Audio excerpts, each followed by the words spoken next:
Сәлем бәріңізге. Бүгін круассан жасайтын болам.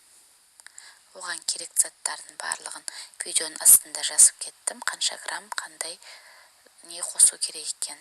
Ең бірінші суды аламыз, жылы суды. Оған дрожж саламыз. Дрожж салып, жақсылап қасықпен араластырып аламыз. Араластырып болғаннан кейін оның бетін пакетпен жауып қоямыз. 5-10 минуттай. Ол бізге дрожждың көтерілуі үшін керек болады міндетті түрде. Жақсылап жабамыз.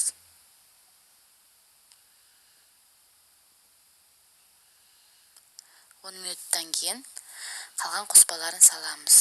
Ол тұз, қант, сұйық май, 2-2,5 қасық. Бір жұмыртқа және екінші жұмыртқаның ағы. Сарысын біздер круассанның бетіне жағуға алып қоямыз. Осылай бөліп аламыз барлығын жақсылап видеодағыдай. Видеодағыдай бөлеміз. Жұмыртқаның сарысын алып қоямыз. Енді осылардың барлығын жақсылап араластырып, онымен біздер қамыр илейміз. Жұмсақ қамыр илейміз.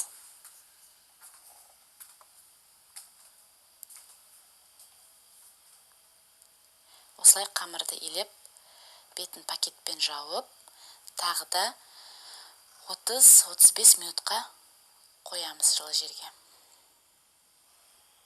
Үйдің температурасында тұру керек осылай. Міне қамырымыз күшті болып көтерілді. Енді оны бір басып аламыз да бөлшектерге бөлетін боламыз. Міне осылай ұнмен жақсылап араластырып, қамыр жабыспау керек. Осылай 8 бөлшекке бөліп алдым. Сіздер қалауыңызша неше бөлшекке бөлгіңіз келеді, сонша соған бөлесіз. Сосын әрбір қамырды осылай оқтаумен илеп алам. Жайып илейміз. Қамырдың толщинасы 5 мм болу керек. Осылай жақсылап 8 қамырды илеп аламыз. Және комнатный температурада тұрған майды әр қамырдың бетіне жағып шығамыз. Жағып шығамыз да барлығын біріктіреміз. Қамырлардың бірінің үстіне бірін салып біріктіреміз видеодағыдай. Осылай міне біріктіреміз. 8 қамырымызды біріктірдік. Енді барлығын жақсылап ұндап аламыз да оқтаумен илейміз. Үлкен қамыр илейміз. Жаямыз, яғни қамырды жіңішке қылып. Бұл қамырды илеп болғаннан кейін үшбұрышты рогаликінің формасында етіп кесеміз пышақпен. Және де ортасына салмасымен жасауға болады, немесе салмасы жасауға болады. Өзіңіздің көңіліңізге қарай жасайсыз. Мен сгущенка қолданып жасадым, салмасына сгущенка салдым. Және де қызып тұрған пешке 180 градуста 30 минутқа пісіріп алдым.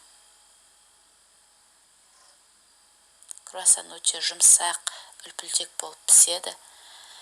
Осы рецепт бойынша жасап көріңіз.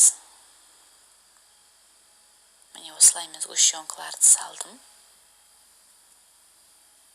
Бетіне жұмыртқасын жағам міндетті түрде. Бетіне осылай жұмыртқасын жақтым.